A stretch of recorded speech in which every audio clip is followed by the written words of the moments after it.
शुरुआत करेंगे घुसपैठियों को गृह मंत्री के सख्त संदेश के साथ। गृह मंत्री अमित शाह ने एक बार फिर से घुसपैठ को लेकर कांग्रेस पर जमकर निशाना साधा। इस बार शाह घुसपैठियों के दुश्मन नंबर 1 सीएम हेमंता के मंच पर मौजूद थे। शाह ने मंच पर घुसपैठ के खिलाफ हेमंता के एक्शन की जमकर तारीफ की और कहा कि ये सिर्फ बीजेपी के राज में ही संभव था।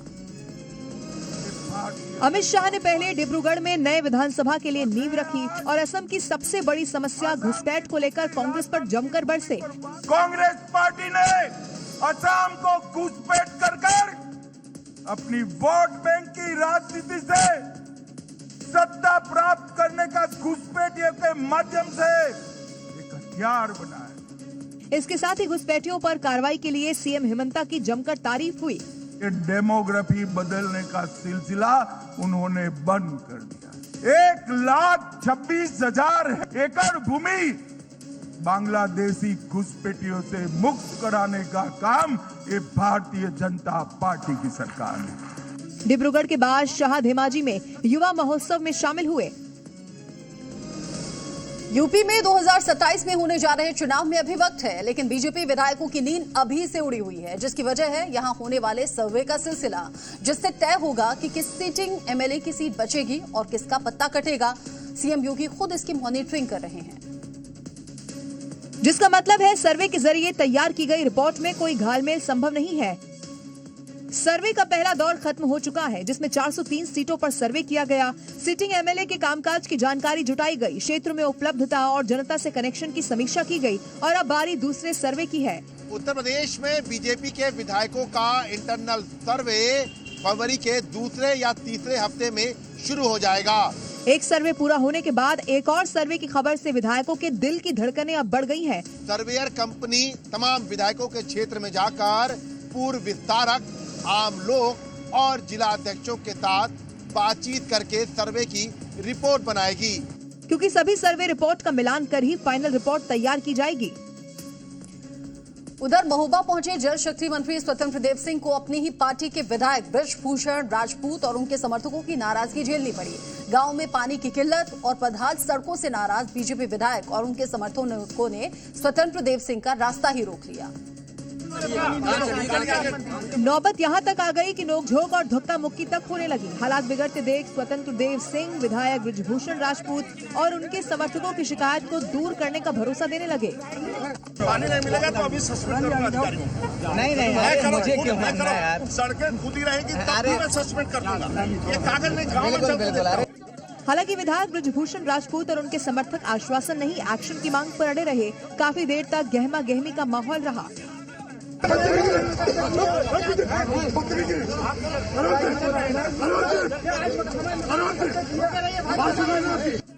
हालांकि बाद में मंत्री स्वतंत्र देव सिंह ने विधायक बृजभूषण को अपनी कार में बैठाकर उनकी शिकायतें सुनी और इस दौरान भी विधायक के समर्थक बाहर हंगामा करते रहे।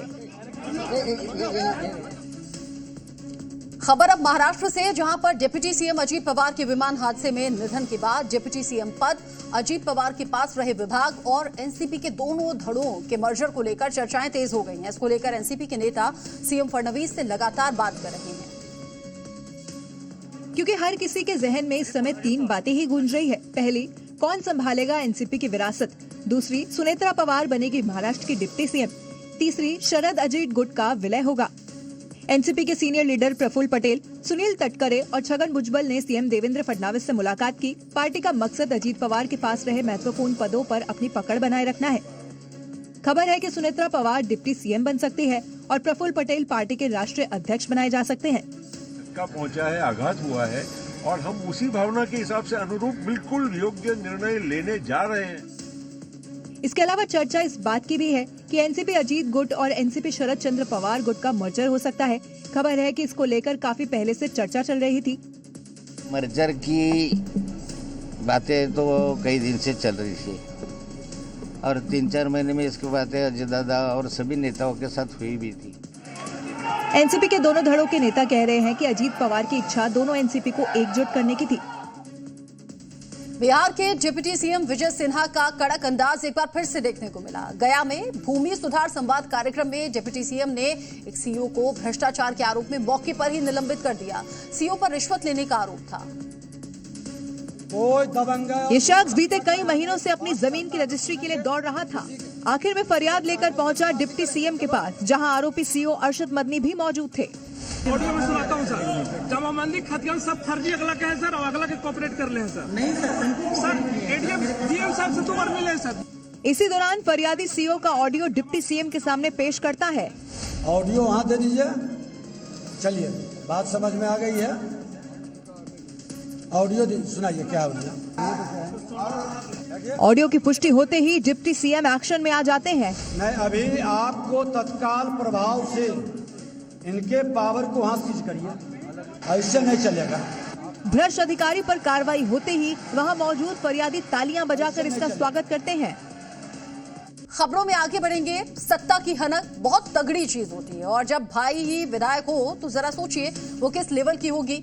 नहीं देखा आपने तो फिर मध्य प्रदेश के शिवपुरी से आई ये खबर आपको दिखाते हैं, जहां बीजेपी के विधायक के भाई पुलिस कर्मियों को खुलेआम धमकी देते हुए कैमरे में कैद हुए हैं। यही है विधायक के वो भाई भागचंद खटीक। प्रभु हाथ जोड़ रहे तुम्हारी, हम कोई बातें नहीं है। पेशे से शिक्षक भागचंद के भाई हैं। करेरा से बीजेपी विधायक रमेश खटीक। एक पुलिस वाला बाइक की चाबी निकाल लेता है।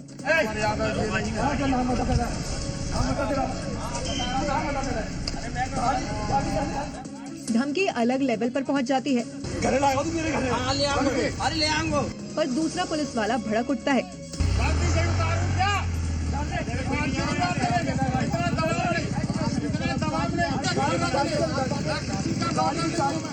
आखिर में नियम कानून की बात है। और अब बात उस विवाद की जो कि यूपी की सियासत में पिछले कुछ दिन से खूब छाया हुआ है। ये विवाद है शंकराचार्य वर्सेस सीएम योगी का। इसमें आज अविमुक्तेश्वरानंद ने जो कहा, इससे अब नया संग्राम छिड़ने की उम्मीद है। शंकराचार्य ने प्रेस कॉन्फ्रेंस कर सीएम योगी को 40 दिन का चैलेंज दे दिया है। हम आपसे हिंदू होने का प्रमाण मांगते हैं।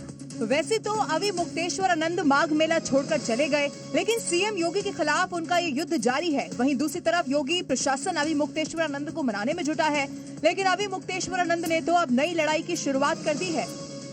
क्या बताएं कि आप कैसे हिंदू हैं? 40 दिन में आप अपने गौ भक्त हिंदू होने का प्रमाण दीजिए।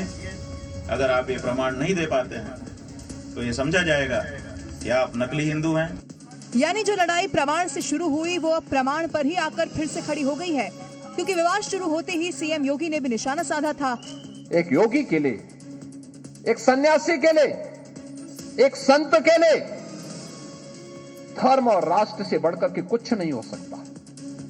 हालांकि इसके बाद माघी पूर्णिमा पर अविमुक्तेश्वरानंद को संगम स्नान करने के लिए मनाने की कोशिश शुरू हुई थी, लेकिन अभी भी अविमुक्तेश्वरानंद संगम स्नान को लेकर अपनी शर्तों पर अड़े हैं और अब सीएम योगी को चैलेंज देकर नई लड़ाई की शुरुआत कर दी है। अब खबर बिहार के आरा से, जहां पर प्राइवेट शिक्षक कमलेश राय का अपहरण मामले में कई चौंकाने वाले खुलासे हुए हैं। मामला केवल किडनैपिंग तक सीमित नहीं है, बल्कि इसके पीछे सालों पुराना रिश्ता, भरोसा, महत्वाकांक्षा और प्रोफाइल का जटिल खेल जुड़ा हुआ नजर आ रहा है। क्योंकि इस पूरे मामले में सीबीआई ने महिला दारोगा अंजलि को गिरफ्तार कर लिया है। अब तक की जांच में लापता टीचर कमलेश राय और महिला एसआई अंजलि के बीच अफेयर की बात सामने आई है। इस पूरे केस में सीबीआई ने 10 दिन पहले बक्सर से एक युवक रुपेश को गिरफ्तार किया, जिससे पूछताछ में ये बात सामने आ रही है कि वो भी महिला दारोगा से प्यार करता है। अब इस पूरे मामले की जांच कर रही सीबीआई को शक है कि लव ट्रायंगल में कमलेश को किनारे लगाया गया। हालांकि मर्डर के सबूत अभी नहीं मिले हैं। परिवार वालों को भरोसा है कि सीबीआई से उन्हें न्याय मिल सकेगा। सीबीआई ने गिरफ्तारी की है तो बिना कुछ ठोस सबूत की गिरफ्तारी नहीं की होगी, और इसमें सीबीआई पे पूरा विश्वास है और ये संलिप्तता इनकी 100% है। दारोगा अंजलि कुमारी 2019 बैच की है, जो कि मूल रूप से आरा के नवादा थाना क्षेत्र के अनाइट मोहल्ला की रहने वाली है और फिलहाल लखीसराय जिले में पोस्टेड है। वहीं से इसकी गिरफ्तारी हुई है। इस पूरे मामले में बक्सर के निवासी रुपेश कुमार चौबे को भी सीबीआई ने गिरफ्तार कर लिया है। यूपी से लेकर बिहार तक भूमाफियाओं के मंसूबों पर बुलडोजर से चोट की जा रही है, क्योंकि बुलडोजर चाहे योगी का हो या फिर सम्राट चौधरी का, अवैध कब्जा हटाने के साथ साथ भूमाफियाओं के इरादों को भी मिट्टी में मिलाता है। क्योंकि भूमाफियाओं पर जब बुलडोजर गरजता है तो उनके अवैध इरादों की ईंट से ईंट बच जाती है। अवैध प्लॉटिंग का खेल हो या फिर सालों से कब्जा की हुई सरकारी जमीन हो, बुलडोजर सबका हिसाब करता है। अब लखनऊ में बुलडोजर की ये गरज जरा देखिए। 80 बीघा जमीन पर 9 अवैध प्लॉटिंग को जमींदोज कर दिया गया। अवैध तरीके से भूमाफियाओं की बनाई गई सड़क, बाउंड्री वॉल, साइट ऑफिस सबको मिट्टी में मिला दिया। कुछ ऐसी ही बुलडोजर दहाड़ फतेहपुर में भी देखने को मिली, जहां पीडब्ल्यूडी की जमीन पर कब्जा कर बनाए गए अवैध मकानों को ध्वस्त किया गया। नोटिस के बावजूद भी जब कब्जा नहीं हटाया गया तो बुलडोजर काम पर लग गया।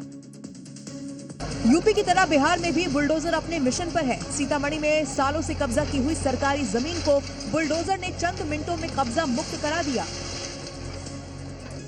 सोचिए, एक शादी हो रही है, दूल्हा दुल्हन शादी के स्टेज पर रोमांटिक मूड में है और वो कोजी होने ही वाले थे कि तभी एंट्री होती है संस्कारी पंडित जी की, जो रोमांस के बीच में उन्हें संस्कार याद दिला देते हैं। स्टेज पर फूल, तालियों की गूंज और कियारा अडवाणी स्टाइल में दुल्हन की एंट्री। कैमरामैन फोकस करके जूम करता है कि यहाँ तो पक्के से क्यूट मोमेंट कैप्चर होगा, कोई रोमांटिक सीन शूट होगा। जैसे दूल्हा दुल्हन एक दूसरे के करीब आते हैं, प्यार जताते हैं और किस करने ही वाले होते हैं कि अचानक फ्रेम में आ जाते हैं पंडित जी। पंडित जी का रिएक्शन ऐसा था कि ये मंडप है, कोई मूवी थिएटर नहीं। जिस स्पीड से पंडित जी पहुंचते हैं, पति पत्नी को अलग किया, लोगों की हंसी छूट गई। दूल्हा सोच में पड़ गया और दुल्हन भी शर्माते हुए हंसते हंसते उल्टे पैर वापस लौट गई। और वहाँ बैठे मेहमान आधे हंस रहे थे और बाकी आधे वीडियो बना रहे थे। अब जब ये वीडियो वायरल हुआ तो मीम बने, रील्स बनी, लोगों ने कह दिया पंडित जी ने तो रोमांस खराब कर दिया। लेकिन शादी एक सामाजिक और धार्मिक समारोह है। हर जगह हर पल पब्लिक रोमांस समाज के लिहाज से ठीक नहीं माना जाता। पंडित जी वहाँ खुशियां रोकने नहीं आए थे, बल्कि अपनी जिम्मेदारी निभाने आए थे।